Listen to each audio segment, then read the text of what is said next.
नागरिकता विधेयकमा शीतल निवासतिर नजर 15 दिने म्याद सकिन लाग्दा के गर्दैछिन् राष्ट्रपति भण्डारी। राष्ट्रपति भण्डारीले सचिन संसदतिर पठाउने नागरिकता विधेयकको नजर अन्तत नेकपा एमाले अर्थमन्त्री शर्मालाई स्वीकार्यो। नेकपा एमाले अर्थमन्त्री जनार्दन शर्मालाई स्वीकार्नुको कारण आखिर कसरी मिल्यो कुरा। श्री सम्पत्ति राज्यलाई समर्पित गरिसके, अब उपचार गराउने पैसा समेत छैन। एमाले अध्यक्ष केपी शर्मा ओली। फोहोर व्यवस्थापनमा बालेन्द्र शाहलाई योगेश भट्टराईको प्रस्ताव, यो सरकारको हुँदै छैन, एमाले सहकार्य गर्न आउनुहोस्। बालेन्द्र शाहलाई योगेश भट्टराईले किन गरे एमालेमा आउन आग्रह, यस्तो छ भित्री रहस्य। नेकपा एमाले सांसदको दाबी, यो सरकार निर्वाचनपछि खरानी घसेर बनारस जान्छ, हेर्दै जानुहोस्।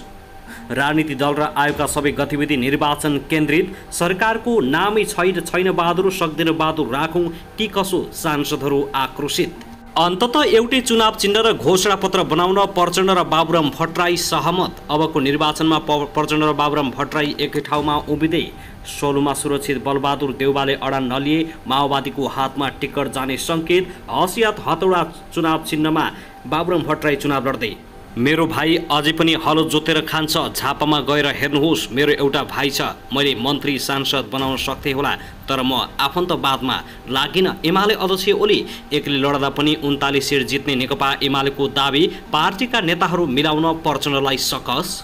60 वर्षीय वृद्धाको छुरा प्रहार गरी हत्या, 3 वर्षीय बालिकालाई सामूहिक बलात्कार गरेको आरोपमा 5 जना प्रहरीको नियन्त्रणमा, 1 जना महिला समेत सामेल। आखिर ती महिलाले के गरिन् त, यसबारे पनि जानकारी।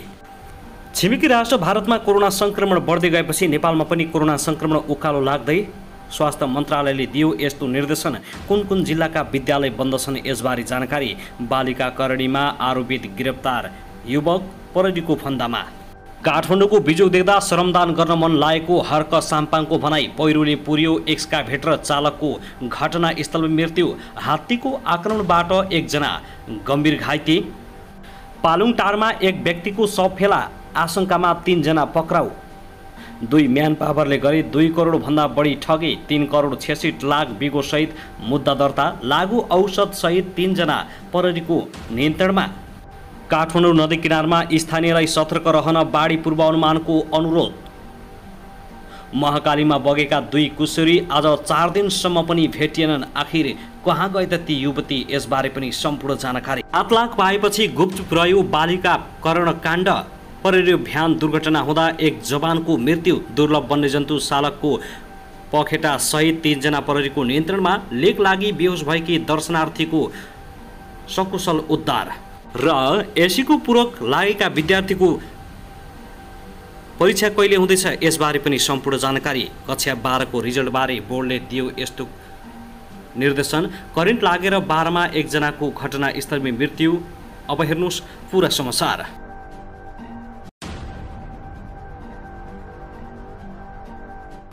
दर्शकबिन नमस्कार, युट्युब च्यानल नेपाली खबर मिडियामा तपाईहरूलाई हार्दिक स्वागत छ। यदि हाम्रो च्यानललाई अहिलेसम्म सब्स्क्राइब गर्नुभएको छैन भने सब्स्क्राइब गरी नजिक रहेको बेल आइकन दबाई हामीसँग जोडिनुहोला।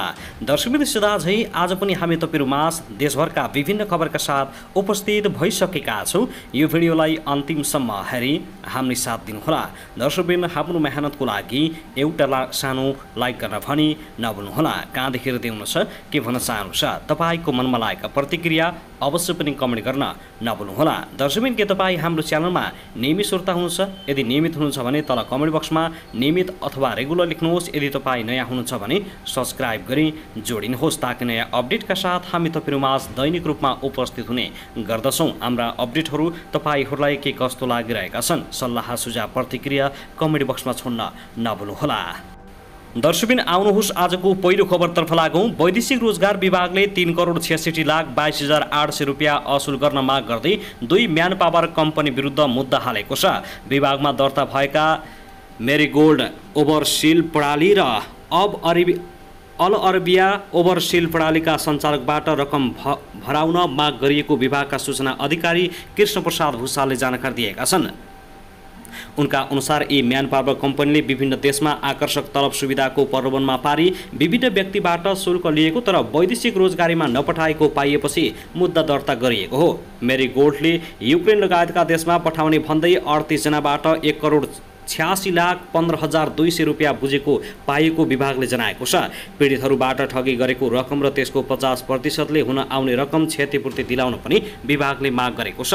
त्यस्तै अल अरेबियाले पनि पोल्यान्ड तथा चेक रिपब्लिक मुलुकमा पठाइदिने भन्दै विभिन्न व्यक्तिहरूसँग ठगी गरेको भन्दै क्षतिपूर्ति सहित 87 लाख रुपियाँ माग दाबी गरेको छ। गत साता मात्रै वैदेशिक रोजगार न्यायाधिकरणमा 2 मुद्दादार गरेको विभागले अर्को म्यान पावर कम्पनी अल काउन्ट ओभरभिजल प्रणालीको पनि कागजदाज बरामद गरी अनुसन्धान थालेको जनाएको छ। सो कम्पनीले कतार प्रहरीमा पठाउने भनी अन्तर्वार्ताको समेत मिति तोकेर विभिन्न व्यक्तिहरूसँग 15 लाख रुपियाँसम्म उठाएको सूचना बाहिरिएपछि विभागले आकस्मिक अनुगमनको गरी कागजदाज बरामद गरेको थियो। दर्शकबिन त्यसैगरी आउनुहोस् अब अर्को खबरतर्फ लागौँ। आगामी मङ्सिर 4 गतेको निर्वाचनमा नेकपा माओवादी केन्द्र र नेपाल समाजवादी पार्टी एउटै चुनाव र घोषणापत्रबाट चुनाव लड्ने सहमति भएको छ। नेकपा माओवादी केन्द्रका अध्यक्ष पुष्पकमल दाहाल प्रचण्ड निवास खुमलटारमा भएको भेटवार्तामा एउटै चुनाव चिन्हबाट चुनाव लड्ने सहमति बनेको नेपाल समाजवादी पार्टीका प्रचार विभाग प्रमुख विश्वदीप पाण्डेले जानकारी दिएका छन्। प्रचण्डलाई भेट्न समाजवादीका अध्यक्ष दैडा बाबुराम भट्टराई र महेन्द्र राय यादव पुगेका थिए। एउटै चिन्ह र घोषणापत्रबाट लड्ने सोमबारसम्म लिखित रूपमा समझदारी गर्ने तयारी रहेको उनले बताएका छन्। केही दिन यता प्रचण्ड र बाबुराम भट्टराई निरन्तर संवादमा जुटेका छन्। जनता समाजवादी पार्टी जसपाबाट अलग भएपछि उनले हालै नयाँ पार्टी दर्ता गरेका थिए। उनले आफ्नो पार्टीको चुनाव चिन्ह आँख राखेका थिए, तर प्रचण्डसँग माओवादी केन्द्रकै गोलाकार भित्रको हँसिया हतौडा चिन्हबाट चुनाव लड्ने सहमति गरेको हो। दर्शकबिन त्यसैगरी आउनुहोस् अब अर्को खबरतर्फ लागौँ। 13 वर्षीय बालिकालाई यौन दुर्व्यवहार गरेको आरोपमा चन्दननाथ नगरपालिका 7 का प्रेमराजा महतलाई प्रहरीले साउन 28 गते बेलुका गिरफ्तार गरेको छ। उक्त घटना थाहा पाएपछि प्रहरीले सोही नगरपालिका 5 जुगाड खोलाबाट गिरफ्तार गरेको हो। पीडित बालिकाकी आमाले जिल्ला प्रहरी कार्यालय जुम्लामा साउन 29 गते उजुरी दिएकी हुन्। यौन दुर्व्यवहार घटनाका आरोपित महतले पटक पटक करणी गर्दै आएको पीडित बालिकाकी आमाले आरोप लगाएका छिन्। आरोपित महतले ती बालिकालाई पढाइ दिने र घरायसी काममा सहयोग गर्ने भनी छोरी बनाएर राख्ने बालिकाकी आमासँग सहमति गरी 2079 वैशाख महिनादेखि घरमा लगेका थिए। आमाले दोस्रो बिहे गरेकाले पीडित बालिका जाजरकोट जिल्ला कुसे गाउँपालिकाबाट आमासँगै जुम्ला आएकी हुन्। आमाले बजारमा व्यापार गरी बस्न थालेपछि आमासँगै जुम्ला बजार आएकी हुन्। बालिकाकी आमा र आमाकी बहिनी तथा नाता पर्ने ईश्वरी आरसीसँगको कुराकानी पछि बालिकालाई यौन दुर्व्यवहार घटनाका आरोपित महतले छोरी बनाएर पालन पोषण गर्ने भनेर लगेको खुलासा भएको हो। पीडित बालिकाका अनुसार महतले 1 महिनासम्म पटक पटक बलात्कार गरेको बुझिएको छ। महतले करणी गरेको कुरा अरूसँग नभन्न र सबैका अगाडि बाबा भन्ने राति आफूलाई श्रीमान स्वीकार्न दबाब दिँदै आएको बताइएको छ।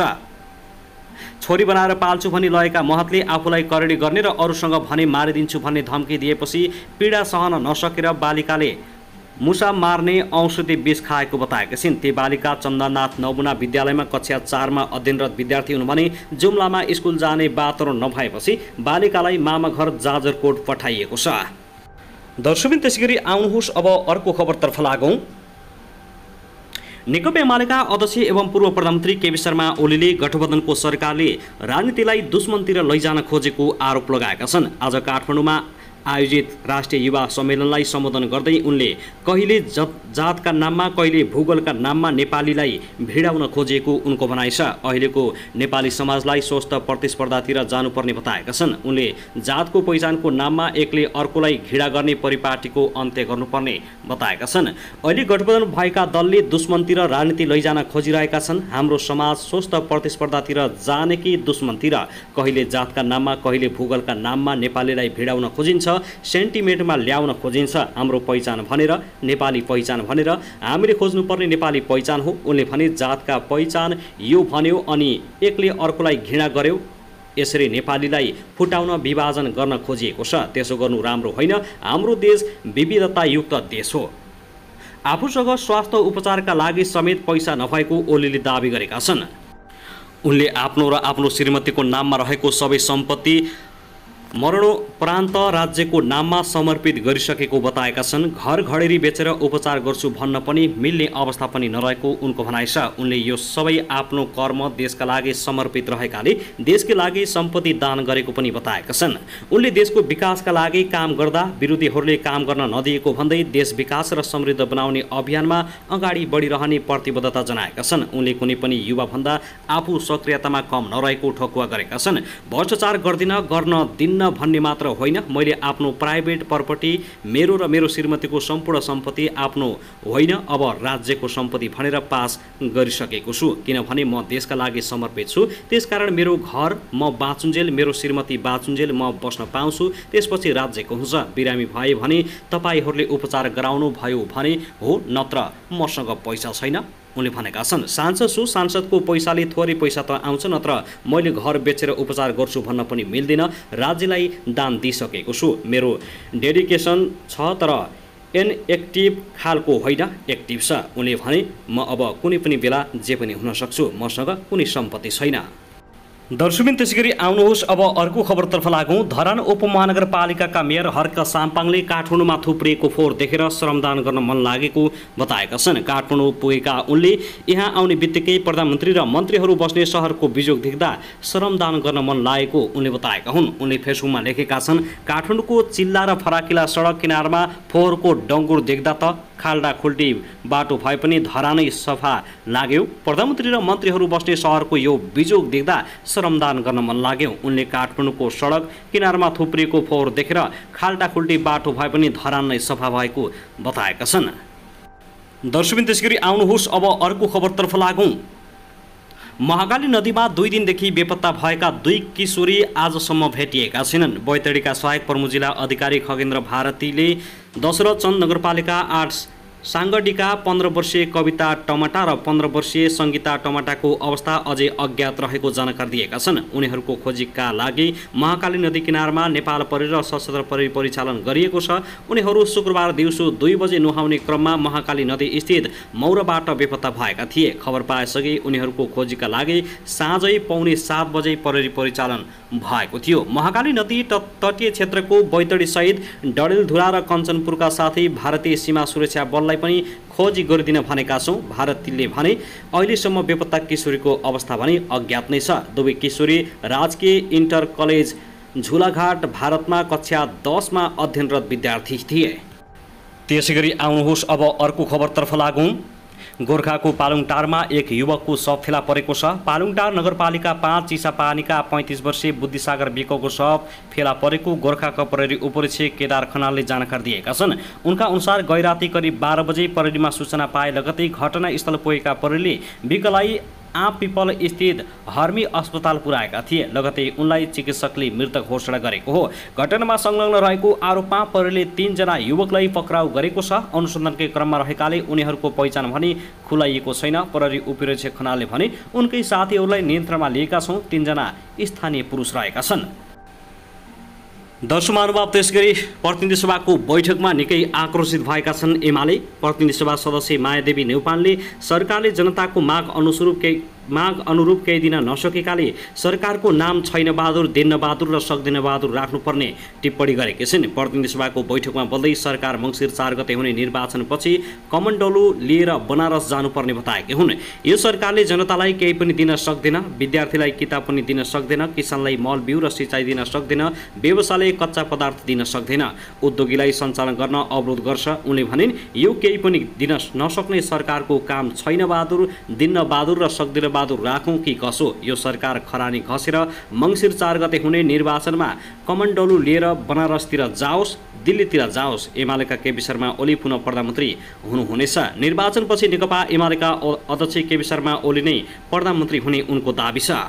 साथै आउनुहोस् अब अर्को खबरतर्फ लागौँ।